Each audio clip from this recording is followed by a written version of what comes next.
Os desafios para análise do mercado de trabalho no Brasil e será proferida pelo professor Dr. José Dari Krain. O professor Dari é doutor em Economia Social e do Trabalho pela Universidade Estadual de Campinas, onde também é professor do Departamento de Economia, do Programa de Pós-Graduação em Economia Social e do Trabalho, e também no Programa de Pós-Graduação em Ciências Sociais. É pesquisador e diretor do Centro de Estudos Sindicais e de Economia do Trabalho, o CESIT, e membro da Global Labor University.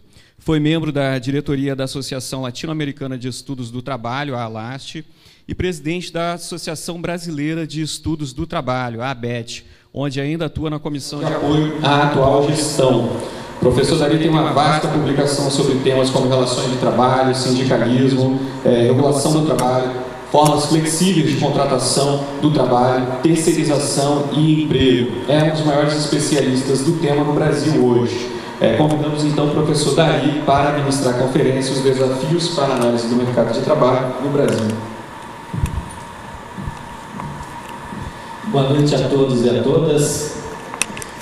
Queria agradecer imensamente o convite de poder participar aqui do primeiro encontro do Observatório do Mercado de Trabalho, que inaugura a criação do Observatório aqui na Universidade Federal do Maranhão.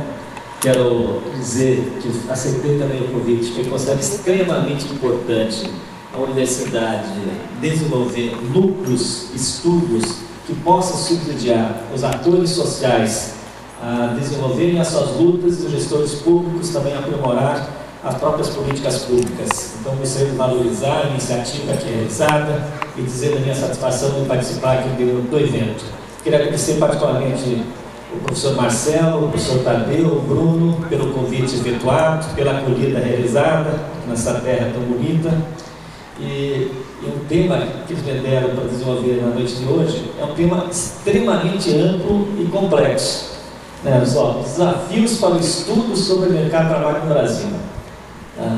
Eu vou levantar 7 grandes questões aqui para o nosso debate. Obviamente, eu não vou dar conta de todos os desafios. Não vou dar conta de todos os desafios. Nem vou abordar os desafios do ponto de vista metodológico, propriamente. Ou seja, das bases de dados existentes para discutir mercado de trabalho. Até depois, se tiver alguma questão, nós podemos discutir sobre isso. Não vou incluir isso na minha fala inicial. E também quero colocar uma advertir para uma outra questão, fazer uma advertência aqui para outra questão, que é a seguinte: não tem como abordar todas as correntes teóricas, até porque é impossível conhecê-las, a todas elas. E mesmo que nós conhecemos, nem todas a gente consegue discutir num tempo aqui limitado sobre esse tema. Vamos fazer referência a algumas delas, mas não temos nenhuma pretensão de ser universal, no sentido de abarcar todas as compreensões sobre os temas. E vamos deixar muito claro, não tem como, vamos fazer opções a partir daquilo que nós compreendemos como sendo fundamental para discutir o trabalho no período recente, no caso brasileiro. Até porque nós temos uma compreensão que não existe uma absoluta objetividade no campo das ciências sociais.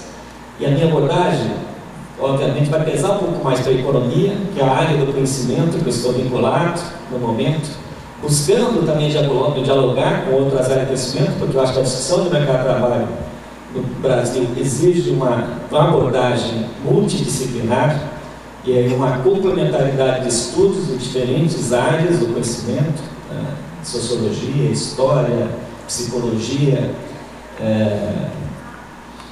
ciência política, administração de empresas, na questão da gestão. Então tem engenharia de produção, tem vários estudos que vêm na área de engenharia sobre o trabalho. Educação também é outro campo que tem uma produção muito vasta na área do trabalho. Eu vou começar fazendo uma abordagem que tem opções, tá? Vou deixar claro, não tem jeito, não tem como abordar todas elas. Se passa para mim, por favor, a primeira. Na discussão sobre o mercado de trabalho, aqui, se você olhar o conceito estrito do mercado de trabalho, muitas vezes é uma discussão muito relacionada à compra e venda da força de trabalho. É o preço da força de trabalho. do processo de assalariamento, no seu sentido mais estrito do termo. Mas não é essa abordagem que nós queremos abordar aqui. Tá? Nós queremos relacionar a discussão do mercado de trabalho com uma série de outros temas que são correlatos a eles. E para discutir o mercado de trabalho, é uma questão fundamental entendermos o contexto histórico e as características que o capitalismo adquire em cada momento, porque elas conformam certos tipos de emprego, certos arranjos institucionais de regulação do trabalho. Nós vamos logo discutir isso. A questão econômica, ela é extremamente importante aqui também, porque a qualidade dos empregos que são oferecidos numa determinada sociedade, elas têm a ver sim com a regulação, com a proteção social, com os direitos, mas tem a ver fundamentalmente também com que tipo de ocupação se cria no mercado de trabalho. Por isso nós estamos recorrendo ao Keynes, um economista importante, o maior economista do século XX, que ele diz o seguinte: os problemas do emprego fundamentalmente estão fora do mercado de trabalho. Ou seja, você não enfrenta os problemas do emprego pura e simplesmente atuando dentro do mercado de trabalho. Tá? Ou seja, é importante discutir a questão da qualificação, é importante discutir a questão dos direitos trabalhistas, é importante discutir os mecanismos de proteção social, tudo isso é super importante. Mas uma série, as discriminações que ocorrem no mercado de trabalho, mas as discussões mais que vão determinar o nível de emprego, a qualidade de emprego numa determinada sociedade, estão fora do mercado de trabalho, ou seja, são definidos no âmbito da economia, estão definidos num projeto de desenvolvimento do país, um projeto de desenvolvimento de nação, ou seja, são definidas politicamente também, fora do espectro do mercado de trabalho no seu sentido mais estreito do termo. Assim como, então nós vamos discutir a questão dos empregos, da renda, vamos discutir a questão da proteção social, da informalidade, o aparato regulatório, a questão dos atores sociais. Rapidamente vamos passar por cada um desses temas, a questão das políticas públicas, e todos esses aspectos também são, e o observatório, que as apresentações da lei da tarde já mostraram, evidenciaram isso, são recordados por uma série de questões extremamente importantes, relevantes, que nós não vamos ter tempo de discutir na noite de hoje. A questão mesmo do recorte de raça, etnia, gênero, faixa etária, a questão regional, urbana, rural. Até temos uma outra exposição, conferência amanhã sobre a questão do trabalho no campo. Tá? Ou seja, a nossa abordagem é relacionar o mercado de trabalho com esses diferentes aspectos que o compõem, e não discutir simplesmente a questão da compra e venda da força de trabalho. Tá? E para poder discutir isso, acho que o primeiro desafio de qualquer pretensão de estudar o mercado de trabalho, já que nós estamos discutindo desafios, o primeiro desafio é entendermos, chamar os problemas estruturais em que se localiza a discussão de emprego e salários numa sociedade. Tá? E nesse sentido aqui, sem fazer nenhuma retrospectiva histórica, porque isso não é impossível nesse momento, nós estamos fazendo do ponto de vista geral, nós temos que destacar pelos dois aspectos importantes. O primeiro aspecto, aqui, existem muitos estudos mostrando que o trabalho está sofrendo um processo de transformação extremamente profundo na sociedade contemporânea. Inclusive, do ponto de vista da literatura, existe um questionamento sobre a centralidade do trabalho na produção de riqueza, o trabalho como mecanismo de organização da vida em sociedade. Até esse questionamento diz. Existe toda uma discussão sobre se nós estamos numa sociedade de conhecimento, uma sociedade pós-industrial, se é um trabalho imaterial que prevalece, se é material. Então, existe uma série de debates que nós não pretendemos dar conta aqui, até em função do nosso tempo, e a nossa discussão é sobre Brasil. Mas tem um aspecto que eu acho fundamental a gente considerar no nosso debate, que é um pouco unânime, aparece de uma forma mais unânime nessa literatura, porque todas as pesquisas mostram que as características que o capitalismo adquiriu após a crise dos anos 70 dos países desenvolvidos, as características criaram uma situação desfavorável à força de trabalho. Criaram uma situação desfavorável para quem vende a força de trabalho. Tá? Eu vou mostrar um gráfico seguinte, só para vocês terem uma ideia do ponto de vista histórico que nós estamos falando. Essas duas variáveis que estão aqui expressas no gráfico são as seguintes. Uma é o crescimento da produtividade, a outra é o crescimento do valor da hora de trabalho. Tá? Do valor da hora de trabalho. Aqui é uma perspectiva mais histórica. O que dá para perceber aqui nesse gráfico? De 1948 até os anos 70, quase final dos anos 70, as duas variáveis caminhavam juntas, né? A produtividade e os salários. Por quê? Foi um período em que o padrão de vida dos assalariados melhorou substantivamente. Foi um período de grande crescimento da produtividade, ou seja, da ampliação da capacidade de criar riqueza nova. Tá? Esse período anterior. E esse período anterior, nos países centrais, é conhecido mais um período como chamado Estado do Bem-Estar Social. Nos Estados Unidos é chamado do período da sociedade afluente. Também nos Estados Unidos esse processo aconteceu, de certa forma. Por quê? Por uma presença muito forte do movimento sindical na vida nacional, apesar de não ter estruturado o Estado de Bem-Estar Social como na Europa. Mas aqui, esse avanço, vamos chamar esse avanço dos salários acompanhando a produtividade tem a ver fundamentalmente com o arranjo político, econômico e a presença forte dos atores sociais nesse período histórico. Tá? Ou seja, você tem uma certa compatibilização entre a forma como se organiza o trabalho e a forma como se organiza a economia, o papel que o Estado exerce dentro da sociedade. Você dá um exemplo, só para poder entender melhor o que estou querendo chamar a atenção. Eu quero dar mais ênfase do que mudou. Um exemplo. No final do século XIX, o trabalhador, em média, trabalhava 2.700 a 3.000 horas ano. Tá? Na década de 70 e 78, a média da jornada de trabalho na Europa anual era de 1.500 a 1.700 horas, ou seja, reduziu quase a metade. Tá? Quase a metade. Como é que se explica esse processo? Que você teve uma segunda revolução industrial que possibilitou uma capacidade de criação de riqueza extraordinária, e essa nova capacidade de criação de riqueza, uma parte dela foi distribuída em favor dos trabalhadores, aumentando a sua renda e diminuindo a jornada. Uma outra parte da riqueza foi também distribuída para a sociedade em formas de políticas públicas, especialmente o desenvolvimento da área de saúde e da educação, de caráter mais universal. Saúde e educação para todo mundo é uma política da metade do século XIX, praticamente. Desculpa, é uma política de caráter mais universal da metade do século XX, ou seja, depois da Segunda Guerra Mundial, que ela se expande para todo mundo. Ao você criar um sistema de saúde e um sistema de educação pública, ao você estruturar o serviço público, você criou inúmeros milhões de postos de trabalho. Então, as pessoas que estavam sendo dispensadas na indústria, na agricultura, pela ampliação da capacidade de produção de bens, comendo gente, você acabou alocando em serviços públicos.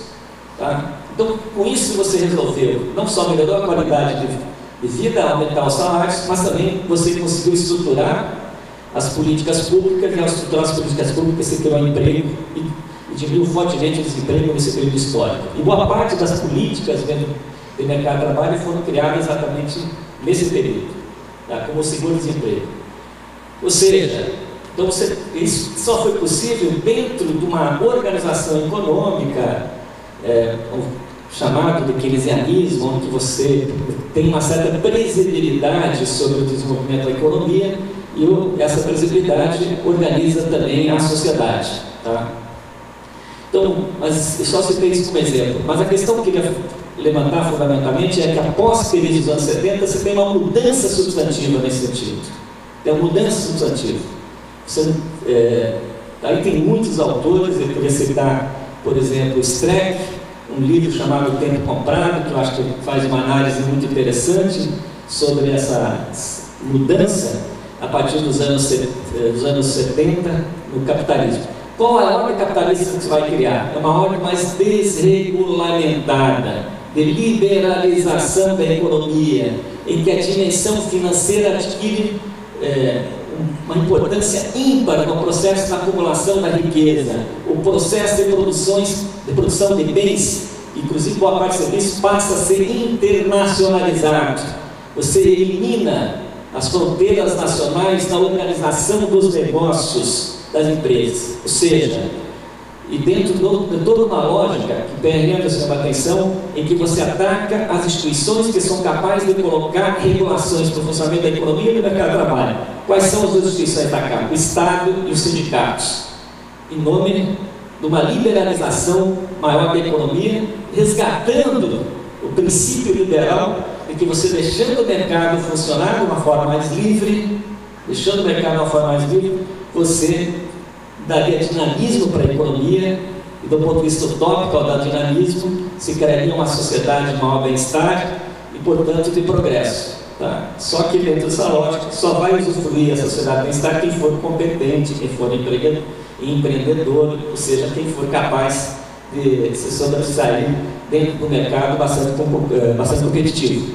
Aí vem o Laval e Gardoff, um livro que agora foi publicado no Brasil em 2016, que chama-se A Nova Razão do Mundo, e diz o seguinte: qual a diferença do liberalismo com o neoliberalismo? O neoliberalismo, aqui fundamentalmente, ele tem como perspectiva que esse mercado concorrencial, sujeitar os indivíduos a maior concorrência, isso não é, como diferente do liberalismo, resultado simplesmente do mercado agir livremente, mas é inclusive a partir da ação do Estado. Então, o Estado é fundamental para garantir um mercado concorrencial. Tá? Então, ou seja, você tem uma alteração muito forte também no papel do Estado. Qual é o resultado dessa política econômica aqui? O resultado dessa política, aqui só peguei um indicador. Aqui, qual é o resultado dessa mudança política? E todos os dados mostram isso. O Piketty, que é um outro autor que escreveu agora um livro, que fez muito sucesso no Brasil e no mundo inteiro, ele escreveu um livro para mostrar como a desigualdade cresceu. Ele usa os preceitos mais tradicionais ou ortodoxos da economia para defender a tese dele. Então, não inclui a dimensão do trabalho como uma variável importante do estudo dele.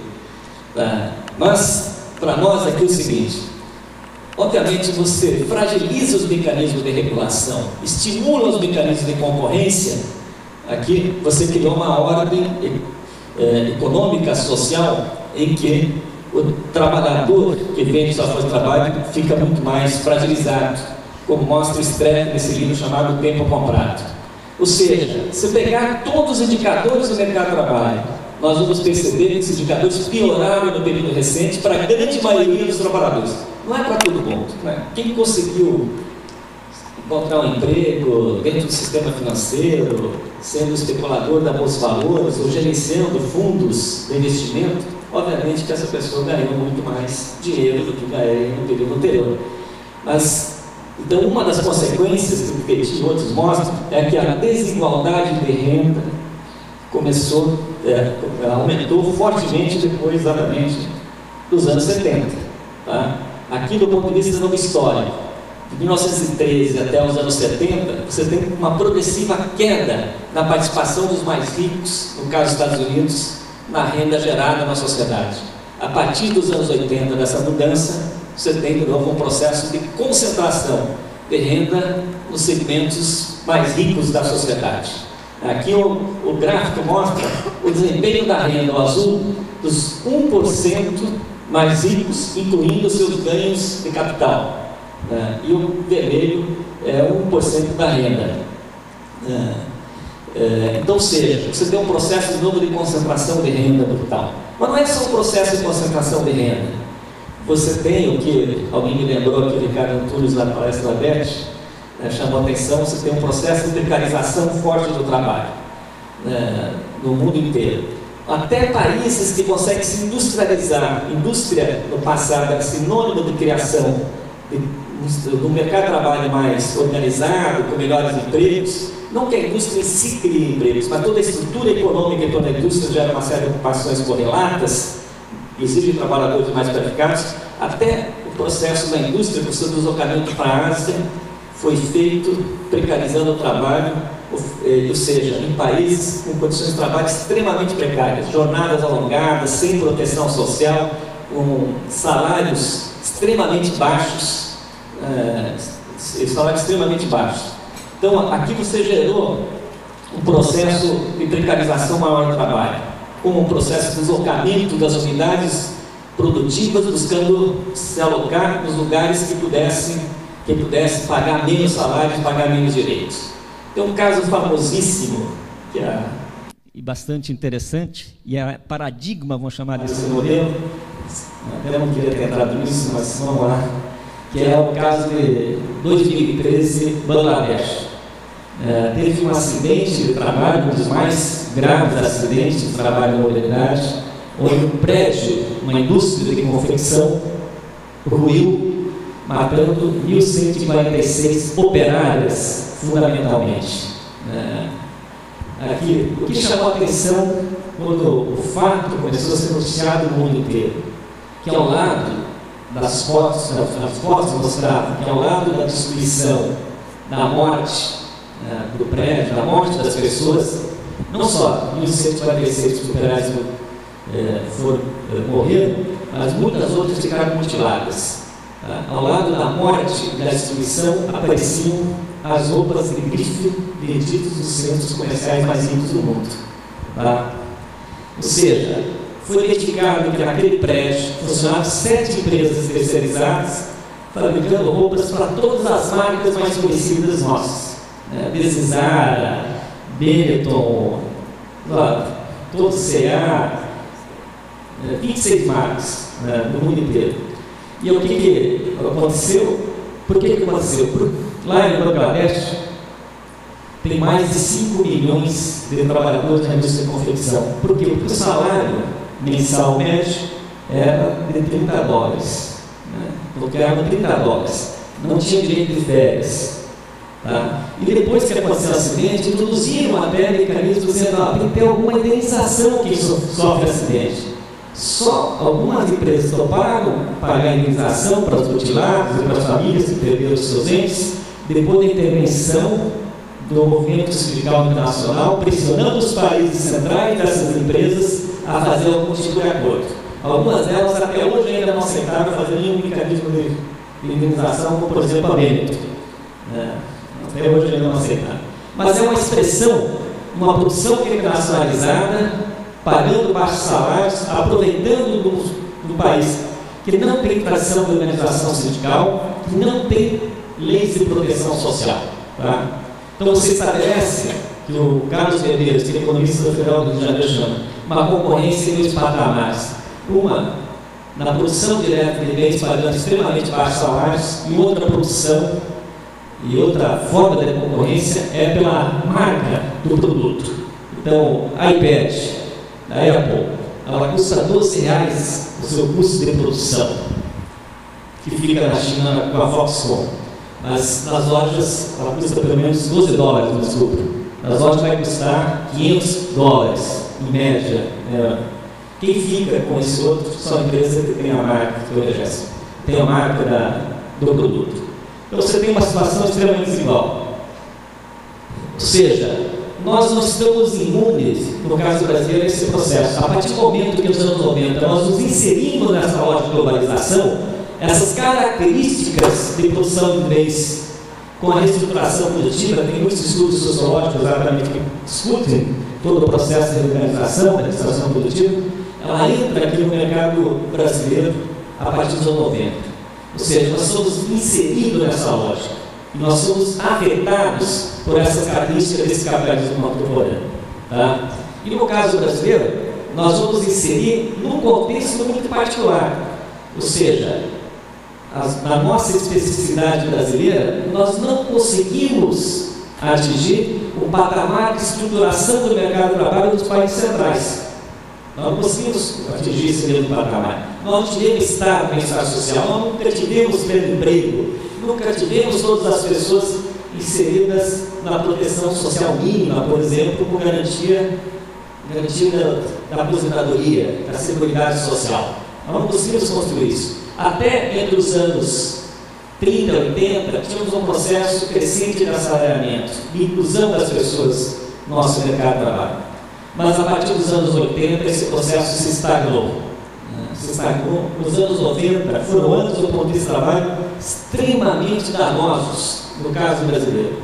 Todos os indicadores do mercado de trabalho, não coloquei uma transparência aqui, mas todos os indicadores do mercado de trabalho mostram uma piora substantiva da situação de quem é obrigado a vender seu posto de trabalho para sobreviver nos anos 90. Cresce a informalidade, caem os salários médios, cresce fortemente o desemprego, se torna a primeira vez na história um fenômeno massivo do mercado de trabalho brasileiro, cresce a desigualdade social, no caso brasileiro. E, ao mesmo tempo, você tem todo um processo de alteração, começa um processo de pressão pela alteração da legislação trabalhista, na perspectiva de flexibilizar as relações de trabalho. O que é flexibilizar as relações de trabalho? Ampliar a liberdade da empresa, manejar as condições de uso, contratação e remuneração do trabalho. Tá? Flexibilidade é mais do que só reduzir o custo. A empresa poder organizar o trabalho de acordo com as suas necessidades. Tá? Então, nos anos 90 você tem o processo. Depois, aqui que eu vou concentrar um pouco mais, nos anos 2013, 2004, melhor dizendo, a 2014, você tem uma certa reversão no processo que nos anos 90, pelo menos quem estudava a questão do trabalho, não acreditava do que queria ocorrer. O que é a reversão? Você tem o avanço, de novo, do emprego, o avanço da formalização, ou seja, da proteção social, porque todo mundo está olhando aquelas características desse capitalismo contemporâneo, dizia o seguinte, não vai ter emprego para todo mundo, com todas as inovações tecnológicas, e os empregos que vão ser gerados tendem a ser de baixíssima qualidade. Nos anos 2004 a 2013, é verdade que os empregos, a qualidade de empregos é questionável, nós podemos discutir, certamente, mas a sociedade brasileira conheceu de novo um processo de retomada da criação de empregos, que eu vou já apresentar os dados aqui. Tá? Mas retomada da criação de emprego, lembrando o mercado de trabalho nas características que a Ângela apresentou na mesa da tarde. Ou seja, o mercado de trabalho brasileiro muito pouco estruturado, e tem um texto que é muito curtinho, fantástico, do Luiz Antônio, da área de antropologia, que é também uma área multidisciplinar, Luiz Antônio Machado da Silva, ele mostra o mercado de trabalho desorganizado brasileiro. Mas é um mercado de trabalho muito pouco estruturado, apresentando altíssima informalidade, poucas pessoas com proteção social garantida pela legislação. Isso ainda é um fenômeno muito forte no caso brasileiro. O mercado de trabalho de baixos salários, o mercado de trabalho de alta rotatividade, o mercado de trabalho com grande desigualdade entre os que recebem rendimento do trabalho. Tá? Todas essas características são históricas. E o mercado de trabalho que descumpre boa parte da legislação trabalhista brasileira. Aqui, como diz Adalberto Cardoso e Tana Lage, na área de sociologia, e ela da área do direito, diz, no caso brasileiro, compensa o crime de não pagar os direitos trabalhistas. É um crime que compensa. Tá? Por quê? Porque as possibilidades de multa para quem descumpre a legislação trabalhista é muito pequena, e a possibilidade de reparação, isso dentro da institucionalidade existente, através de um acordo que rebaixa direitos, é muito elevada. Além, é óbvio, que no caso brasileiro se gerou uma certa cultura aqui, entre aspas, no caso brasileiro gerou-se uma certa cultura, dizendo o seguinte, que o trabalhador que botar, a empresa, vou usar uma expressão aqui da Rádio Peão, botar a empresa no pau, esse trabalhador vai ter dificuldade depois de se inserir no mercado de trabalho novamente. Se criou uma certa cultura de achar que é uma ofensa você reivindicar o teu direito. É uma ofensa você reivindicar o teu direito. Então, com esse mercado de trabalho pouco estruturado, com alta informalidade, nos anos 2000 nós temos uma certa reversão um pouco, e temos um processo que continua aquilo que foi interrompido nos anos 80, de continuar avançando o processo de assalariamento do mercado de trabalho brasileiro. Tá? E antes de entrar aos dados, eu queria destacar que eu acho que do ponto de vista dos nossos estudos, dos desafios, eu separaria, do ponto de vista cronológico, o mercado de trabalho até 2014. Aqui 2014 mais por causa dos indicadores, mas os fenômenos que vão se revelar em 2015 já estão presentes um pouco antes. Tá? É mais uma questão cronológica de estudo. E o mercado de trabalho até 2014 e depois de 2015. E aí, 2015, nós estamos vendo uma velocidade impressionante de deterioração dos indicadores do mercado de trabalho que nós vamos ver em seguida. Passa o seguinte. Aqui eu acabei... Então, o que aconteceu nos anos 2004 em diante? Aqui, de uma forma muito rápida. Nós chamamos isso do movimento contraditório. Por um lado, tem uma série de indicadores que melhoraram no mercado de trabalho, porque aqui o debate sobre isso também é extremamente amplo no caso brasileiro. Então, tem uma série de indicadores que melhoraram do ponto de vista do mercado de trabalho, o crescimento da formalização, a principal razão deles. Por que cresce a formalização? Já é também uma razão de debate, tem muitos textos, estudos que publicam isso. Na nossa opinião, ele se explica pela dinâmica econômica. Eu não vou entrar aqui em todos os detalhes da dinâmica econômica, porque eu acho que é a razão principal, mas se explica também por uma questão demográfica, de mudança do perfil, né, da nossa população, idade adulta, com retardamento da entrada dos jovens no mercado de trabalho. Esse retardamento da entrada dos jovens no mercado de trabalho tem a ver também com ampliação do ensino superior e ensino médio, então os jovens ficando mais tempo na escola. Tem a ver com a institucionalidade existente, ou seja, com os direitos existentes. Para traduzir de uma forma mais direta, vale a pena ter carteira de trabalho assinado numa situação brasileira como a nossa. Por quê? Com carteira de trabalho assinado, você tem uma série de direitos assegurados à assinatura da carteira. Previdência social, crédito, fundo de garantia, 13º salário, né, todos os direitos assegurados. Então, vale muito a pena ter carteira de trabalho assinada. Num mercado de trabalho um pouco melhor, obviamente, quem vende a força de trabalho vai exigir que tenha carteira de trabalho. Se puder exigir, ele vai exigir. Só vai trabalhar sem carteira se não tiver opção, né, dentro da sua estratégia de sobrevivência. Tá? Mas o que é mais importante aqui é que a realidade brasileira de 2000 desmistificou um dos princípios do liberalismo e que volta à tona no debate recente. Nos anos 90, tem aí 2, 3 escolas, a escola dos chamados novos keynesianos, ou as escolas mais neoclássicas, que pega pastores, Márcio Camargo, Eduardo Amadeu, que são estudiosos, vão chamar do mercado de trabalho naquele período, que dizem o seguinte, não tem como criar emprego sem mudar as regras da legislação existente. É o mesmo discurso que volta agora. A CLT é uma coisa velha, nós precisamos alterar a CLT para atualizar as relações de trabalho. Nos anos 90 era o mesmo debate. Então, qual é o debate do Pastore, que colocava o Zilberstein, também colocava isso. Para criar emprego e para diminuir a informalidade, nós temos que mudar a legislação existente. Tem muita lei, tem muita proteção. Eu vou voltar depois disso nas políticas de emprego novamente para esse debate. Tem muita lei e muita proteção. Mas o que aconteceu nos anos 2000? Não ocorreram alterações substantivas no sentido de destituir, ou desconstituir, melhor dizendo, a CLT, ou de acabar com o artigo 7º da Constituição que garante os direitos. Teve medida de flexibilização, sim, eu vou depois tratar delas. Mas não foi uma destruição total da CLT. Mesmo assim, aumentou o valor do salário mínimo em 73% em termos reais, quase dobrou seu poder de compra em termos reais. Tá? Mesmo assim, o que mostrou a realidade empírica? Você criou emprego sem ter alterado as regras sobre formas de contratação, substantivamente, e você elevou a política do salário mínimo sem ter provocado informalidade. Né? Ou seja, aquelas teorias que defendia que você não podia aumentar o salário mínimo, que não criaria emprego se não flexibilizasse, elas não tiveram comprovação na experiência empírica do mercado de trabalho dos anos 2000. Tá? Isso é extremamente importante para o debate que nós vamos fazer hoje em relação a isso. Então, você tem uma série de melhoras no mercado de trabalho. Passa adiante, faz o favor, e mostrar aqui Depois eu deixo para vocês aqui. Esse gráfico mostra a evolução da taxa de formalização.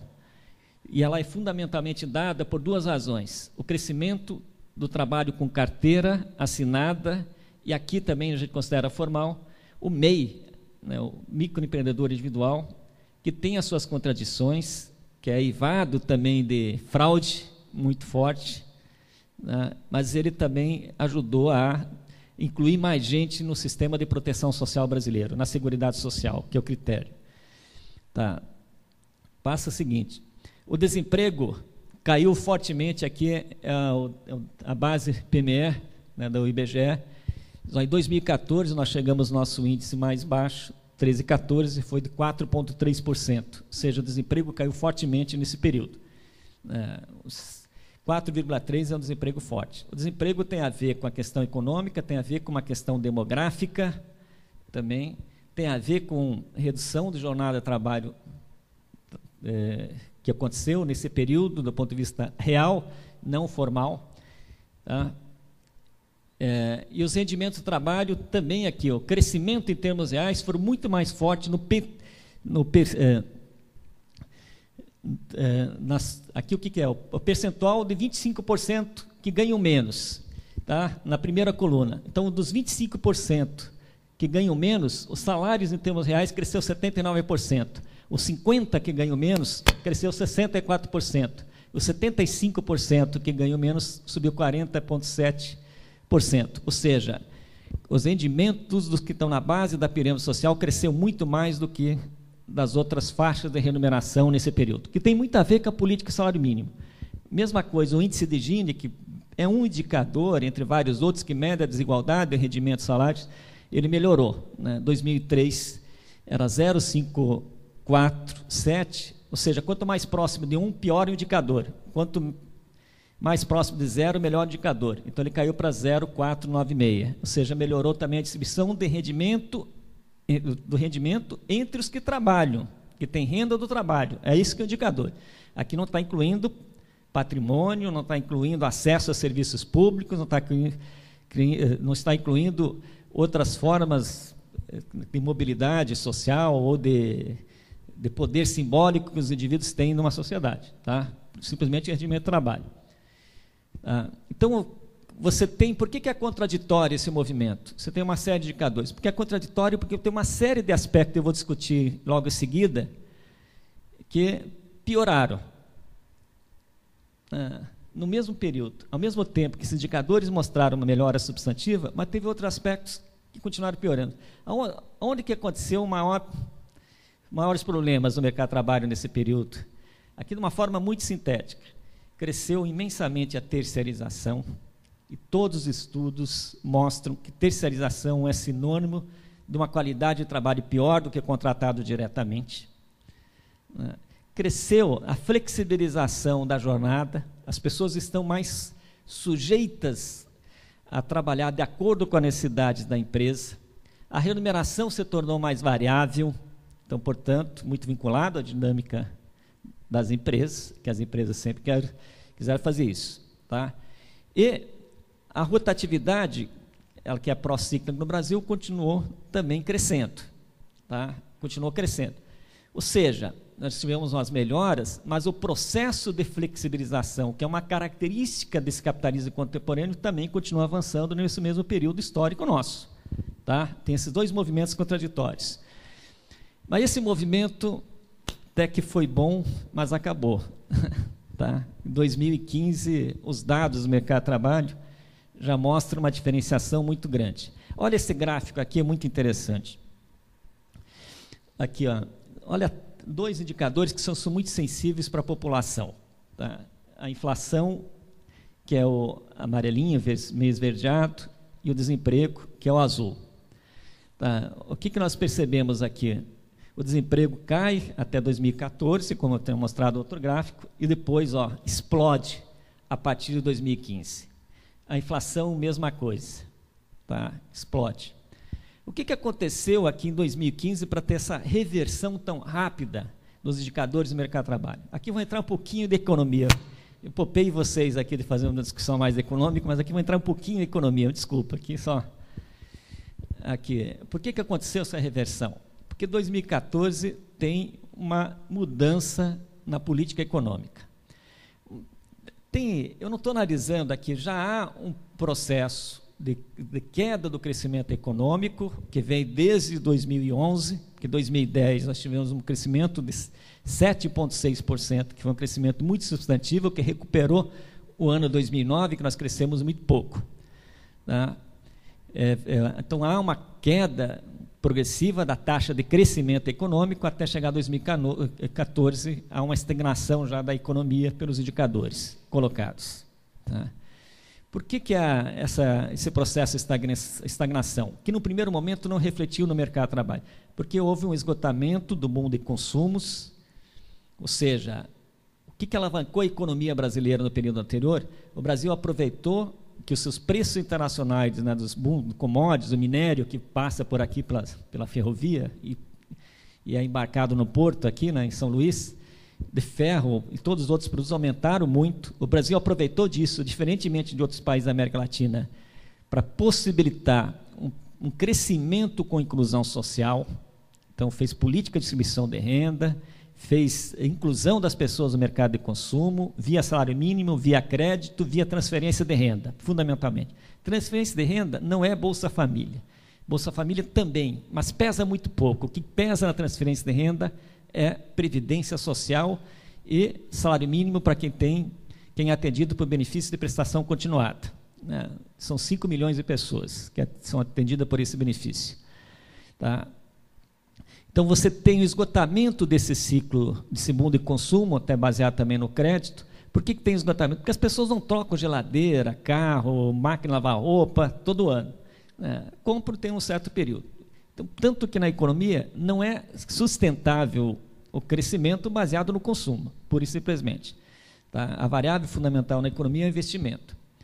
Houve também aqui um aprofundamento da crise internacional. Tá? Da crise internacional, ela continuou se aprofundando, havia uma aposta de que essa crise internacional seria mais amena, e, por enquanto, todos os indicadores, vamos chamar da economia nacional, são extremamente voláteis, né, nesse período anterior, e não tem nenhuma indicação de que você tenha uma retomada. Porque você podia voltar a crescer aumentando as suas exportações a partir do momento que você desvalorizou a sua moeda. Mas essa alternativa também não está colocada. E houve, do ponto de vista político, especialmente a partir de 2013, 2012, erros na condução da política econômica, combinada com o embate político sobre como organizar a economia brasileira. Né? A partir de certos... Qual foi o erro fundamental? A Dilma, em 2012, quando viu que a taxa de crescimento estava caindo, fez concessões para o setor produtivo nacional. Desonerou a folha de pagamento, que foi uma coisa que eu acho criminosa, que fragilizou imensamente o Estado, deu incentivos fiscais para vários setores para tentar estimular o consumo, desvalorizou a nossa moeda para dar mais condições de exportar para fora, e também mexeu a pedido dos empresários no marco regulatório da energia elétrica, que foi também outro desastre, mas aí não foi por causa da política, foi por causa do clima, que não choveu na região que é produtora mesmo de energia, e encareceu fortemente o preço da energia elétrica. Tá? Então, qual foi a ação do governo? Qual foi o grande equívoco na nossa avaliação? Foi apostado que você fazendo todas as demandas exigidas pelo setor produtivo nacional, isso poderia alavancar um novo ciclo de crescimento. Por que isso é um erro histórico? Porque nenhuma vez na retomada da economia brasileira, do ponto de vista histórico, ela aconteceu a partir do setor privado. Ela sempre aconteceu a partir do setor público, induzindo o setor privado a fazer no nível de investimento. Então, você fragilizou as contas públicas em nome de tentar fazer concessões do setor privado, que simplesmente recompôs a sua margem, mas não fez novos investimentos. E, por uma questão política, também não conseguiu articular um novo ciclo de investimento em infraestrutura. Tá? Então, você esgotou aquele período anterior. E a eleição de 2014 foi extremamente polarizada, e a Dilma assume, desculpa aqui ser muito sintético, depois eu posso aprofundar, assume a lógica, achando que poderia garantir uma certa estabilidade, achando que seria uma questão transitória, assume o discurso de quem perdeu a eleição. E bota o Levi como ministro da Fazenda para promover um ajuste fiscal. E aqui tem um amigo nosso que faz uma piada com ajuste fiscal. Diz que o ajuste fiscal, no caso brasileiro, começa a ser vendido que nem o posto Ipiranga. Tá? Diz, ó, como é que você resolve o problema de emprego? Fazendo ajuste fiscal. Como é que você resolve o problema da inflação? Fazendo ajuste fiscal. Como é que você resolve o problema da competitividade industrial nacional? Fazendo ajuste fiscal. Como é que você resolve o problema do endividamento do Estado? Fazendo ajuste fiscal. Né? Então, ou seja, o ajuste fiscal virou o posto Ipiranga. Né? Tem a solução para todos os males da economia brasileira. E o ajuste fiscal, aqui, na forma como ele foi feito e foi feito de uma forma desastrosa, transformou uma recessão numa depressão econômica. E aí, com a depressão econômica, e ao mesmo tempo que você fez o ajuste fiscal, você fez o tarifaço para recompor o preço das tarifas públicas ao mesmo tempo. Então, isso gerou inflação e gerou desemprego. Obviamente que isso foi uma base que minou, foram políticas que minaram as bases de sustentação do próprio governo Dilma. A sua popularidade caiu, apesar de ter ganho a eleição há pouco tempo depois. Que ajuda, acho que, a explicar por que as forças conservadoras conseguiram se colocar, no caso brasileiro, e ganhar uma parte importante da sociedade em favor do golpe. Né? Em favor do golpe. Tá? Então, esse dado é muito importante. Por que é importante para nós? Porque nós, a Escola de Economia, não tinha ninguém no governo, mas era acusada de ser a sustentadora da política errática da Dilma. Não, nós também fazemos uma crítica. Exatamente, a crítica nossa continua sendo de princípio. Fazer ajuste fiscal num período de recessão, como Keynes já ensinava, é você aprofundar a recessão, é aprofundar a depressão. É a mesma coisa que está acontecendo na Grécia, aconteceu em Portugal, na Espanha, no período recente na Itália, né, em vários outros países. A receita é fazer ajuste fiscal, você diminui ainda mais o gasto. Ao você diminuir ainda mais o gasto, você diminui o consumo. Ao diminuir o consumo, você diminui o emprego. Ao diminuir o emprego, você diminui a renda geral da sociedade, ou seja, tende só a levar para um processo de aprofundamento da crise, e não da solução da crise, e também piora cada vez mais as contas públicas. Tá? Então, isso é uma questão complicada. Aqui a taxa de desemprego, então, ela se torna um fenômeno, aqui ainda 2014, mas ela é muito diferenciada entre homens, mulheres e regiões para o país. Tá? É muito maior entre as mulheres e muito mais forte na região nordeste e norte do que na região sul e sudeste. Tá? Aqui também, um indicador que começou a apresentar reversão a partir de 2015 foi a formalização, ou seja, a carteira trabalho assinado. Aqui até 2002 a 2014, passou de 22 milhões de pessoas com carteira assinada para 41 milhões de pessoas, mas a partir de 2015 começa a cair o número de pessoas com carteira trabalho assinado. Tá?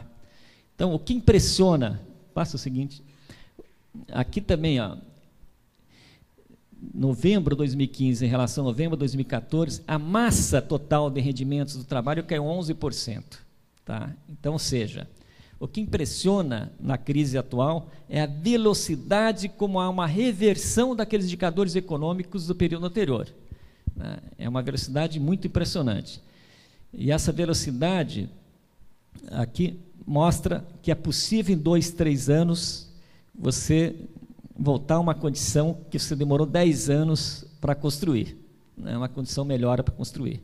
E pelo menos a perspectiva dos estudos nossos, não há grande horizonte otimista para a gente chegar pela frente. Né? A tendência do desemprego, estudo de ESE, o Clemente semana falando, é o desemprego continuar crescendo fortemente em 2016. Tá? Fortemente. Que a política econômica do governo golpista, aqui é uma política econômica que não garante nem o horizonte de voltar a um crescimento sustentável da economia. Tá? E apesar de ter sido apoiado por toda a plutocracia nacional, né? Ou seja, por todos os segmentos ricos da sociedade. Tá? Não tem nenhuma perspectiva a isso e tende a se aprofundar. Então, do ponto de vista, e tende a se aprofundar, não só isso, como aquilo que está indicando do ponto de vista da política econômica, de aprofundar o ajuste fiscal, mas é um ajuste fiscal também seletivo, né? Para o judiciário, para os parlamentares, para alguns segmentos aqui que são importantes para ter sustentação política no Congresso Nacional, para viabilizar o golpe, aqui ele está fazendo concessões. Até ampliou o gasto público com os estados, aqui, né, perdoando a dívida pública. Agora, para a sociedade em geral, fez agora com o Bolsa Família, que é uma coisa... Bolsa Família pesa muito pouco no orçamento, viu? Não tem grande importância no orçamento. Bolsa Família significa menos de 1% do PIB, de toda a riqueza gerada no ano. Então, não é algo que pesa em orçamento, né, federal. Então, como ele estava sendo acusado de só proteger os mais ricos, então ele fez agora um reajuste da Bolsa Família. Mas ou seja, tem uma política frouxa com certos segmentos da sociedade que são fundamentais para sustentar o golpe. Tá?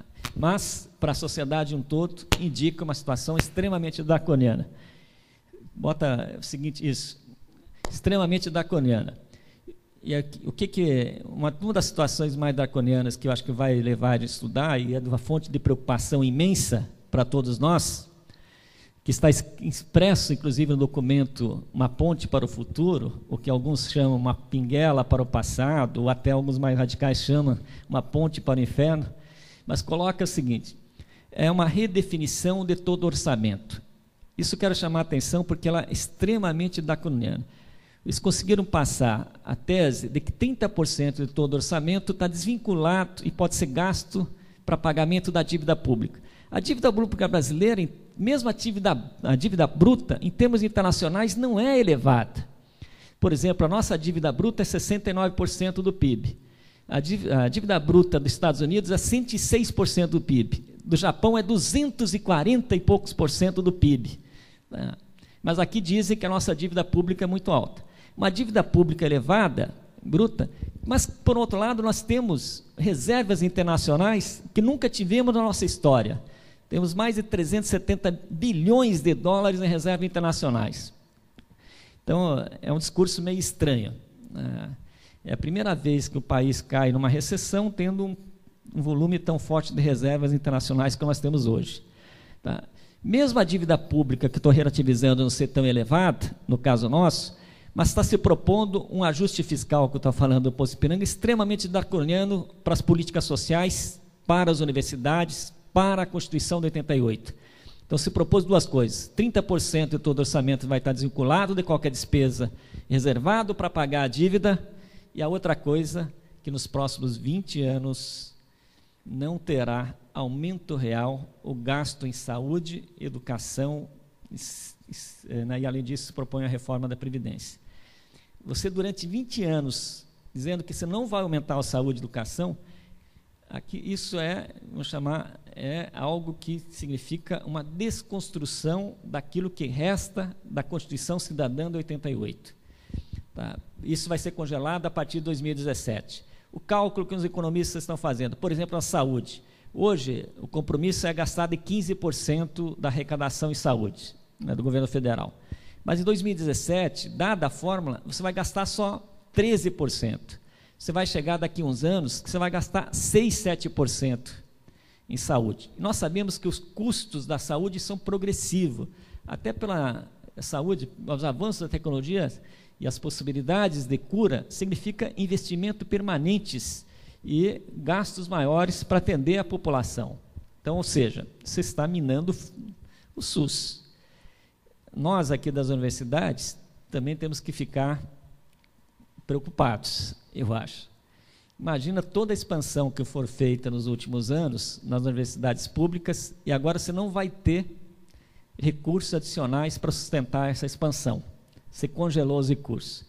Tem gente que mais radicalizada que diz, em 2 anos as universidades federais, os campos vão estar sem recursos para nada. Hoje já não tem para nada. Né? Daqui 2 anos vão viver na penúria absoluta e precisando fechar de novo universidades ou campos abertos no período recente. Então, é uma proposta, vamos chamar, de uma violência na área social imaginável, né, de você congelar para os próximos anos isso. Por que você... mesmo hoje, a saúde e a educação, toda a população reclama, são os 2 elementos mais sensíveis do ponto de vista popular. Por que e mesmo tendo subido 7% em termos reais nos últimos anos. Tá? O gasto de educação e saúde, em termos reais, subiram 7% ao ano nos últimos anos. Tá? Obviamente, isso sustenta a ampliação das universidades, os institutos federais, técnicos. Tá? Então, subiu muito isso. Mas essa proposta aqui é eu acho, deixa a gente extremamente preocupado. Isso, sim, também é um golpe, né? Que você vai fazer um ajuste disso sem ter passado pelo crivo das urnas, né? Tá? Então, a crise passa o seguinte, ou seja, qual que é o novo cenário para quem estuda trabalho no período, agora a partir de 2015, dos observatórios? É um cenário que nós vamos discutir um processo de aprofundamento da crise, num processo de volta de desestruturação do mercado de trabalho. Esse é o cenário. E esse segundo desafio que a gente queria colocar aqui presente. O terceiro desafio é sobre a regulação do trabalho. Tá? O que é a regulação do trabalho? Aqui, para resumir, é o campo do estudo que observa como se estabelecem as regras da relação entre capital e trabalho. Tá? Aqui não é o campo da criação, mas das regras, dos direitos, das proteções existentes. Tem 3 espaços de normatização, segundo Noronha. É o espaço do Estado, é o espaço de negociação coletiva e o poder discricionário da empresa. Tá? São os 3 espaços. Que horas são, por favor, que eu... 8h, vou ter que acelerar um pouco. Então, o que é o debate aqui sobre a regulação do trabalho? Se você olhar o debate meramente das escolas neoclássicas do ponto de vista econômico, diz o seguinte: as relações de trabalho têm que ser ajustadas no sentido de garantir a competitividade das empresas. Tá? Se nós olharmos o nosso parâmetro, não é olhar a competitividade de empresas. As relações de trabalho e direitos trabalhistas foram criados, historicamente, no capitalismo, como uma contra-resposta à forma como o capitalismo organiza o assalariamento, para garantir a dignidade de quem vende a sua força de trabalho. Tá? Então, a questão das relações dos direitos, o parâmetro não é o que dá competitividade, porque aí sempre vai ser um ajuste espúrio, reduzindo o custo. O nosso parâmetro é quais são os direitos fundamentais a ser garantidos, no sentido de garantir a dignidade de quem é obrigado a vender a sua força de trabalho para poder sobreviver. Ou seja, como é que se garante a construção de uma nação e não simplesmente de um mercado. Tá? Os direitos foram instituídos exatamente como uma contra-resposta a essa forma como o capitalismo organiza o trabalho. Tá? Então, esse é o primeiro debate. O segundo debate, flexibilização cria emprego, no debate atual, eu posso dizer o seguinte, mesmo um estudo da OCDE chegou à conclusão já em 97, dizendo que as medidas de flexibilização adotadas nos países centrais para resolver os problemas do mercado de trabalho não trouxeram os resultados esperados. Tá? Não trouxeram os resultados esperados. Ou seja, flexibilização não cria emprego. Ou, você até podemos topar, vai criar um emprego extremamente precário. Como é que você vai concorrer em certas áreas com países que nem Bangladesh, que está pagando R$100 e poucos por mês para uma costureira? Não tem como concorrer. Então, você tem que ter outros mecanismos para ter uma concorrência que não seja espúria. Por isso que você tem que manejar a política econômica, o dólar, tem que manejar o processo de desenvolvimento do país, garantir certas condições para o desenvolvimento nacional. Tá? Então, flexibilidade, que é o discurso que agora os empresários estão voltando, não é sinônimo de criar emprego. Tá? Hoje, qualquer lugar que você vai, a primeira coisa que pergunta, mas a flexibilização não ajuda a criar emprego? A flexibilização, eu já vou dizer o que é uma frase de um poeta chamado Veríssimo aqui, mas não cria emprego. A segunda questão, o salário mínimo causa inflação? Eu falei que não. Tá? Então, a tendência de você flexibilizar é você criar um mercado de trabalho mais inseguro para quem vende a força de trabalho e aumenta a desigualdade. Tá? Ao mesmo tempo, se no período anterior você teve um resultado positivo, segundo o Diese, aqui é o Diese, desculpa, não está, está lá em cima. A fonte aqui é Diese. Você cria um mercado, você criou uma situação positiva, recuperando o poder dos salários, que é importante para explicar, inclusive, um pouco melhor a distribuição de renda. Agora, nesse período recente pós-crise, o resultado das negociações coletivas já tem um reverso disso. Ou seja, hoje os sindicatos não conseguem recompor a inflação passada. Tá? E essa agenda da flexibilização aqui, desculpa, estou indo um pouco rápido em função do tempo, a gente já discutiu, tem um crescimento, então, do fluxo dos pedidos, da terceirização, o avanço da remuneração variável e uma jornada flexível. Não houve, do ponto de vista formal, grandes acordos de redução da jornada, mas, do ponto de vista real, os dados da PNAD mostram que o número de trabalhadores e trabalhadoras que trabalham além de 44 horas semanais, no período recente, diminuiu. O número de pessoas que trabalham mais de 44 horas semanais até 2004. E é bem substantivo o número de pessoas que diminuiu. Tá? É bem substantivo. Outro. Então, do ponto de vista da regulação, um rápido balanço do governo Dilma e Lula para a gente entrar na questão que se propõe hoje, que essa é uma agenda para o debate, para a pesquisa muito importante. Olha, fazendo o balanço de todas as medidas, depois a gente pode mandar, ocorreram, no período Lula e Dilma, medidas mais pontuais de reforma trabalhista. Não teve nenhuma reforma global trabalhista nesse período. Nós identificamos 23 medidas que têm um caráter flexibilizador nesse período. Mais no governo Lula, especialmente no começo, do que no governo Dilma, as medidas flexibilizadoras. O que são as medidas flexibilizadoras? Citar só exemplos. Por exemplo, 2003, se criou uma lei privilegiando o pagamento, em caso de falência da empresa, do crédito financeiro e não daquilo que era direito dos trabalhadores. O próprio crédito consignado que muita gente pegou é uma medida que compromete o salário durante um período. Então, também é uma medida considerada flexibilizadora. A questão da reforma da Previdência, aqui, a política do primeiro emprego, de incentivos especiais para a contratação. Então, você teve várias medidas desse tipo. Por exemplo, reconhecer que o caminhoneiro, mesmo que trabalhe para outro, mas tem um caminhão em leasing e não é assalariado. Então, tiveram várias medidas nesse sentido. Tiveram 15 medidas de ampliação de direitos. Quais foram as principais? Aumento do salário mínimo, regulamentação do emprego das domésticas, que eu acho uma grande controvérsia, ampliação do aviso prévio, a regulamentação do estágio lidando com se transformasse em substituição de trabalhadores, de trabalho normal. Tá? São medidas pontuais, não mexe na questão central dos direitos. Isso é o balanço. Mas o que aconteceu muito importante no governo Dilma? Foi o bloqueio da agenda de reformas que estavam presentes nos anos 90.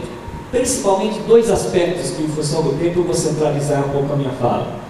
O primeiro, a questão da regulamentação da terceirização, que na verdade é liberalização total da terceirização, e segundo, a permanência negociada sobre o resultado.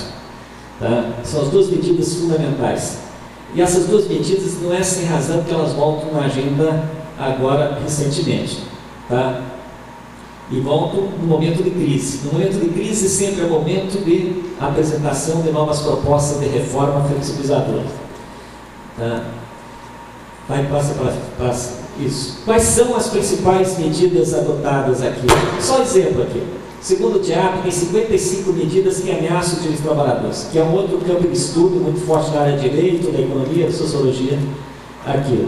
Quais são as... Só destaquei 7 para vocês aqui poderem ter referência. A primeira, a permanência negociada sobre os dados. O que significa isso?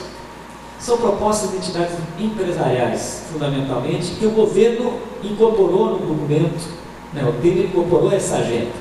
O que significa isso? Dizendo, o sindicato, numa condição de mercado de trabalho muito desfavorável, pode negociar direitos que estão escritos na lei. Ou significa, para a CNI, até mais a possibilidade de você incluir, eu acho que a possibilidade de você negociar pessoalmente direitos trabalhistas com a empresa. Então você tem o poder de negociar pessoalmente. Ou seja, significa que você muda a hierarquia das normas que protegem o trabalho. Antes é o Estado, depois a negociação coletiva, depois a negociação individual. Agora não. Você pode reduzir direitos pela negociação direta, tá? Daquilo que está escrito na lei. Então isso é extremamente grave, é enterrar o direito do trabalho do seu sentido histórico construído. A segunda proposta é a liberalização total da terceirização. Isso aqui também é algo extremamente preocupante e grave. O que já provou na Câmara de Deputados, está em discussão no Senado Federal. Não acrescenta nenhum direito para quem tem terceirizado, porque o terceirizado também é protegido pela mesma lei que qualquer outro trabalhador. O terceirizado tem direito a folha de garantia, 13º, férias, tudo. Qual a diferença do terceirizado do contratado diretamente nos setores mais organizados? O contratado diretamente, pela luta histórica do sindicato, tem uma série de direitos adicionais. Por exemplo, bancário. A jornada do bancário é de 6 horas, do terceirizado é 8 horas. Tá? É 8 horas. A possibilidade de você substituir bancários por terceirizados significa que o banco pode ter todos os trabalhadores trabalhando 8 horas e acabar com a categoria dos bancários. Tá? Outros professores, que nós somos aqui a nossa categoria aqui. Você pode ter, e essa lei permite, criar uma empresa especializada em contratar professores de macroeconomia, de teoria sociológica, de qualquer disciplina, de qualquer curso da área, e ela vai alocar esses professores para diferentes universidades. Tá? A universidade não contrata mais professor, quem contrata é essa empresa interposta. Né? E essa empresa interposta diz, ó, eu vou fornecer tantos alunos para tais cursos. Tá? Então essa outra possibilidade que essa lei da terceirização permite. Então essa lei, ela é um imenso retrocesso social. Imenso retrocesso social. As outras medidas, a redução da idade mínima para 14 anos, ou 16 anos, a redefinição do conceito de trabalho análogo à escravidão e o fim da lista suja, a extinção dos salários mínimos regionais, o fim do aumento real dos salários mínimos, a extinção a jornada flexível, liberalização total do trabalho aos domingos para todos os setores e a redução dos custos para despedir. O que chama a atenção é que 33 dessas 55 emendas foram requentadas a partir de 2013, que é um momento de inflexão política. Tá? Segue em frente, então. Aqui são só exemplos de como isso também expressa o documento, uma ponte para o futuro aqui do PMDB, dizendo que propondo a desindexação salarial. Aqui isso aqui também é algo extremamente criminoso. Você tem uma coisa que foi importante para aumentar a inclusão e diminuir um pouco a desigualdade social brasileira, que continua sendo desigual, foi o salário mínimo. E isso também está sendo proposto a mexer. E mexer mais ainda, porque você vai desindexar o salário mínimo do reajuste da contadoria. Ou seja, os aposentados podem receber menos do que o salário mínimo. Tá? Então, ou seja, eu acho o segmento que tende, no curto prazo, se não tiver resistência social, sofrer fortemente, um segmento será o aposentado. Os aposentados vão sofrer fortemente aí com essa proposta. Tá?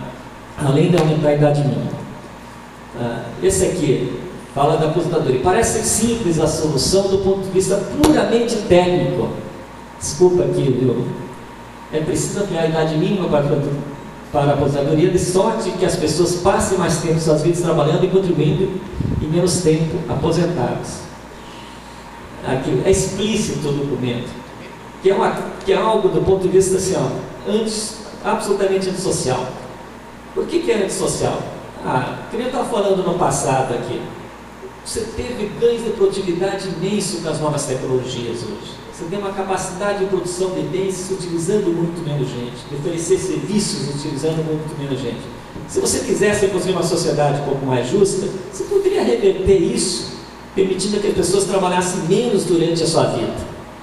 Mas aqui a lógica não é a lógica de pensar a sociedade social, é a lógica de pensar do ponto de vista daquilo que interessa ao mercado, a economia, do ponto de vista da sua dinâmica pura. Então, nesse sentido, se propõe uma reforma com caráter extremamente antissocial. Tá? Aqui já falei isso. Então, isso aqui, como é que você vai negociar na situação? A situação é extremamente desigual, como a Laerte mostra nessa coluna da Folha. Eu quis mostrar isso para vocês. Os trabalhadores são convidados a sentar na mesa, mas as cadeiras estão penduradas no infinito. Obviamente que não tem negociação nessas condições. E a outra expressão do Veríssimo, passa adiante, é mais super interessante aqui. Por trás da conversa mole da flexibilização e da racionalização das relações de trabalho está outro capítulo, versão periférica dependente da volta triunfante do capital ao seu paraíso perdido de deixar fazer total, pisando no caminho em todos os direitos conquistados pelo trabalhador em 100 anos. que também é uma expressão muito forte disso, desse debate. Tá. Vamos. A outra questão aqui, eu vou só anunciar os dois outros pontos, porque aqui tem toda uma discussão que é... Olha, eu estou falando dos desafios. Vocês aqui estão no 6º desafio, né? Recuperando a discussão do contexto, a questão das transformações do capitalismo, o contexto histórico, acontece as mudanças, a questão do mercado de trabalho, a questão das relações de trabalho. E agora estou entrando aqui no sindicalismo. O sindicalismo também é um outro campo de estudos extremamente importante. Por quê? Porque qualquer possibilidade de você criar uma coisa mais civilizada, pelo menos não foi inventada na história do capitalismo uma outra organização mais importante que os sindicatos e os partidos políticos, ou seja, a política. Então, os sindicatos, na minha opinião, são extremamente importantes para pensar uma sociedade democrática, uma sociedade inclusiva, com melhor distribuição de renda. Mas o sindicalismo também está em crise nos anos 70 para cá. E aqui tem todo um debate na literatura internacional, aqui eu não vou cansá-los aí reproduzindo todo esse debate, se o sindicalismo está em crise ou se está em declínio. Tem autores que dizem, o sindicalismo não vai ter mais protagonismo, porque nós estamos numa sociedade pós-industrial. Então ele perdeu força na sociedade, não vai se reerguer. Outro diz, não, é uma crise mais conjuntural vinculado a esse ambiente mais próprio, empresas que se criou do ponto de vista político com o processo da globalização. Tá? Então tem todo o debate, tem toda uma discussão internacional se há sinais de revitalização, revigoramento sindical que passa por vários autores ingleses, alemães, que têm a teoria da revitalização, do recurso de poder. Mas não vou entrar, não dá para entrar em tudo isso, que eu já falei demais. Mas é um campo, mesmo que não seja nos observatórios, não é um campo mais concreto, mas do ponto de vista de pensar a sociedade na lógica nossa, é um campo de estudo do trabalho extremamente importante e desafiador. Olhar o que está acontecendo no sindicalismo. Na minha perspectiva, mesmo existe aqui também vários estudos que têm interpretações diferentes sobre o comportamento do sindicalismo nos governos do PT. Aqui, desde a cooptação das lideranças, que é uma corrente, Ricardo Antunes, Graça Dru, outra é parte da coalizão que chegou no poder, portanto mudou seu papel, ele não é só mais estilingue, ele é liderança, ele tem que sustentar, ajudar a sustentar essas políticas, o embate que existe dentro da sociedade, portanto muda seu poder. Essa é uma outra linha de interpretação. Outra linha dizendo, há sinais de revigoramento do movimento sindical, porque se você olhar do ponto de vista das greves, resultado da negociação coletiva, você tem, na participação do movimento sindical nos espaços institucionais, você tem sinais de revigoramento do sindicato. Existem outras que mostram assim, esses sinais de revigoramento não foram capazes de dar um novo protagonismo do sindicalismo na sociedade brasileira. E se você pegar os indicadores aqui do trabalho, nós vamos perceber, do sindicalismo, nós vamos perceber que a instituição sindicatos perdeu credibilidade na sociedade. E a sua perda de credibilidade está muito associada às crises políticas. A primeira grande queda na popularidade dos sindicatos veio com a crise do mensalão. A segunda, com as manifestações de 2013. As duas, o sindicato perde muita força. Tá? Mas os sindicatos, apesar de ter perdido força, mas tem mostrado ação coletiva. O número de greves, o Diese mostra que cresceu fortemente. O sindicato mostrou uma capacidade de reação ao projeto de reforma da terceirização, ou da lei da terceirização, da regulamentação da terceirização. Fez ações coletivas extremamente expressivas. Elas não foram divulgadas na imprensa. Mas o sindicato, na minha opinião, foram impulsionadas pelas redes, o sindicalismo foi impulsionado pelas redes sociais, que mostraram que o projeto da terceirização era muito predatório na percepção visível das pessoas, porque todo mundo sabe o que é terceirização, porque convive com isso. Então, foram impulsionados. Então, portanto, eu acho que os sindicatos podem se aproximar, têm a oportunidade de se aproximar no sentido da defesa dos direitos dos trabalhadores na sociedade. E aí existem várias interpretações diferentes sobre isso. Mas uma questão nova que se coloca, o movimento sindical, hoje, ele está busca se articular, por um lado, mas por outro lado, também rechaçado por novos movimentos sociais que estão surgindo na sociedade, extremamente expressivos. Então, ou seja, o movimento sindical em síntese, está desafiado também a se reinventar, porque mudou a composição da classe trabalhadora, as suas estratégias de ação precisam ser urgentemente pensadas e precisam se vincular a novas forças e movimentos que aparecem dentro da sociedade. Tá? E aí existem vários estudos sobre isso. Outro aspecto, passa adiante aqui, não vou passar esse dado do sindicalismo não. Já os números aqui, que eu vou terminar aqui, peço desculpa aqui, passando. Outro aspecto aqui de estudos aqui também é sobre as políticas de mercado de trabalho. Eu não falo nem políticas de emprego aqui, políticas de mercado de trabalho, que esse é uma definição da Milton Moreto também que define isso.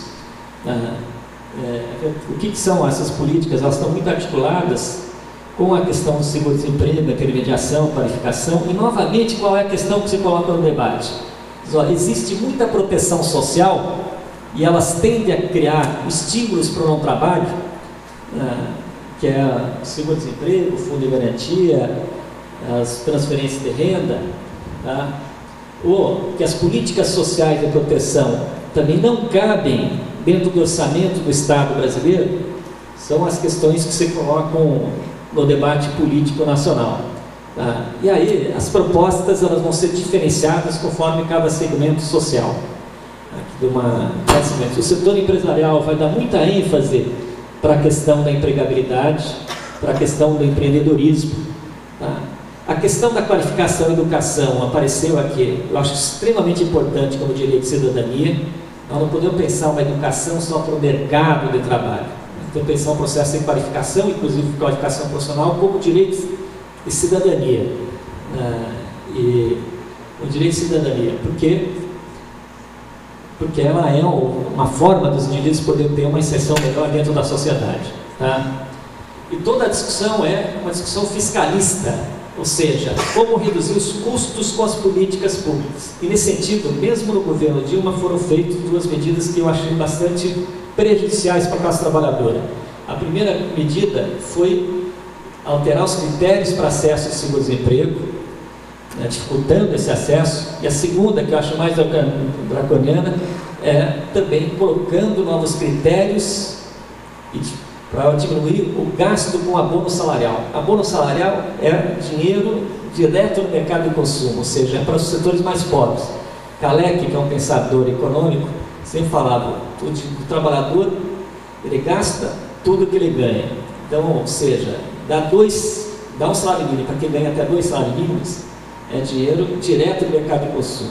E você criou uma série de regras dificultando o acesso ao seguro-desemprego ou diminuindo o valor que os trabalhadores pudessem receber sobre isso.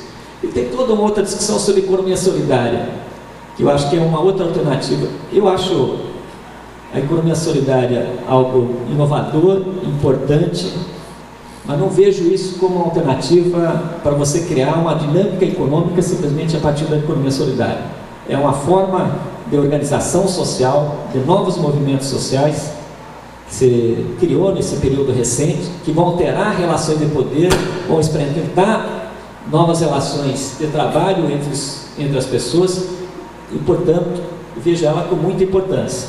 Até muito diferentemente dos meus colegas no Instituto, que não tem muita importância nela. Mas não podemos pensar ela como grande alternativa para você criar uma outra base econômica. Porque, querendo ou não, a economia solidária, assim como a formalidade, ela vai conviver um pouco na franja da dinâmica econômica capitalista mais ampla. Os seus espaços vão estar muito articulados com esses outros espaços econômicos. Mas, do ponto de vista imediato, no curto prazo, ela tende a ganhar importância porque a crise do mercado de trabalho vai se aprofundar e as pessoas vão precisar buscar alternativas de renda e trabalho. Então, trabalho por conta própria, economia solidária, deve crescer como alternativas para enfrentar a crise que nós estamos vivenciando no período recente. Por último, tá? A última questão aqui, a última considerações finais aqui, já peço desculpa. Aqui eu fiz um discurso muito pessimista sobre o que eu enxergo na perspectiva do mercado de trabalho no Brasil no período recente. É uma análise minha muito pessimista. Está vinculado muito com uma análise que eu tenho também da própria dinâmica econômica e da forma como o Brasil está inserido nesse contexto de globalização e nas suas opções que está fazendo para se se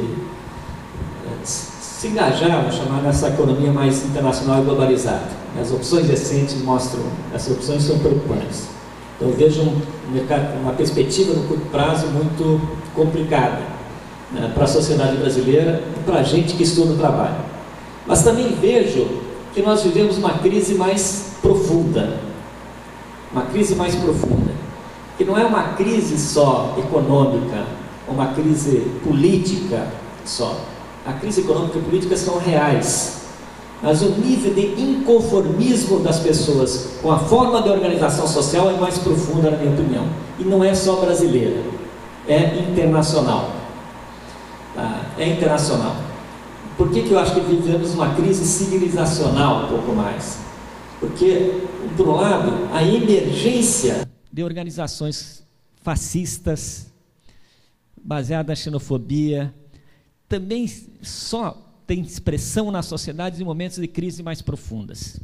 Em momentos de uma certa, vamos chamar, tranquilidade na organização social, essas expressões mais radicalizadas de intolerância, de fascismo, elas não se expressam na sociedade. Tá? Nós vivemos, acho que, num momento como isso. E aí você pode citar milhares de exemplos. O que estou querendo chamar a atenção isso? Nós temos e vivemos num período de sinais contraditórios. Por que sinais contraditórios? Porque a análise que eu faço desse capitalismo contemporâneo, que é absolutamente desfavorável ao trabalho, que promoveu uma certa forma de organização social muito baseada no mercado e na concorrência dos indivíduos, inclusive, essa forma de organização social que tende a levar a um processo de individualização dos indivíduos, de cada um buscar a sua forma de solução, e do ponto de vista do mercado de trabalho, empregabilidade e empreendedorismo se encaixa muito fortemente dentro dessa lógica. Se isso também é predominante, mas também existem uma série de manifestações que as pessoas não aceitam mais isso, e vão buscando alternativas. Alternativas que podem ser progressistas, mas podem ser retrógradas, conservadoras. Nós podemos caminhar uma desestruturação dessa ordem para algo que pode ser fascista, como se expressa em vários países. É só olhar as manifestações eleitorais e de intenção de voto em várias nações dos países desenvolvidos. Um Trump consegue enfrentar a estrutura do Partido Republicano, derrotar a estrutura do Partido Republicano com um discurso fascista. E o Sanders, do ponto de vista democrático, só não é candidato, não porque ele não tem mais popularidade que a Hillary. Ela tem mais popularidade. Não é porque a estrutura do Partido Democrático, a presidência da República, é mais eficiente em conter um outside. Mas ele é uma expressão de um descontentamento, do fim do sonho da classe média, da inclusão social. É uma expressão disso. No caso nosso aqui, você tem movimentos de xenofobia, de fascismo, movimentos extremamente conservadores, vinculados a diferentes expressões aqui na sociedade brasileira também. Mas também você vê, se você observar as pesquisas, a defesa da educação pública, a defesa da saúde pública, a resistência à retirada de direitos, também é um componente muito presente na sociedade brasileira. Tem esses sinais contraditórios. Por que estou chamando nesses sinais contraditórios? Porque acho que a gente tem que observar. E a quem estuda trabalho tem que observar não só a dinâmica que o passado indica, mas ficar atento a novos sinais que vão se expressando de organização. Eu estou pegando um exemplo para pegar os sinais contraditórios. Os alunos secundaristas no estado de São Paulo que invadiram as escolas públicas em defesa da merenda e da educação de qualidade ganharam uma aprovação popular impressionante. Impressionante. E um movimento extremamente forte, mesmo com toda essa predominância conservadora que é o estado de São Paulo, o estado mais conservador da nação. Então, para mostrar isso, os estudantes com pauta extremamente heterogênea, horizontalizada, que não tem nada a ver com os movimentos tradicionais que nós conhecemos, quem tem tradição, aqui também estão fazendo assembleias extremamente massivas. A questão da terceirização, citei, a reação da sociedade alterou a votação de uma semana para outra no Congresso Nacional. Na primeira semana, quando foi colocado em votação o projeto de terceirização, 400 e poucos deputados votaram favoravelmente. Na segunda semana, depois da reação das redes sociais, 230 votaram favoravelmente, e dada a reação popular, o Senado até agora ainda não votou. Mas está na agenda, está na bica. E o Temer tem compromisso com todos a plutocracia de implementar essa agenda draconiana, que significa a retirar direitos e a desconstrução da Constituição 38. Mas, então, concluo com isso. Eu acho que nós temos, as possibilidades do futuro estão em aberto, nós temos que ter sensibilidade, quem estuda para o trabalho, para observar as novas tendências, as novas formas de expressão da organização coletiva, que eu não consegui desenvolver, e sabendo que a expressão de movimentos mais conservadores são parte do momento de crise. Em um momento de crise, nós podemos, sim, caminhar para uma coisa conservadora, mas podemos rearticular as forças para algo mais progressista, e porque, apesar de tudo, existe espaço para a defesa dos direitos sociais, da saúde e da educação, que são bases fundamentais para você construir uma nação e não um mercado. Obrigado, desculpa a demora.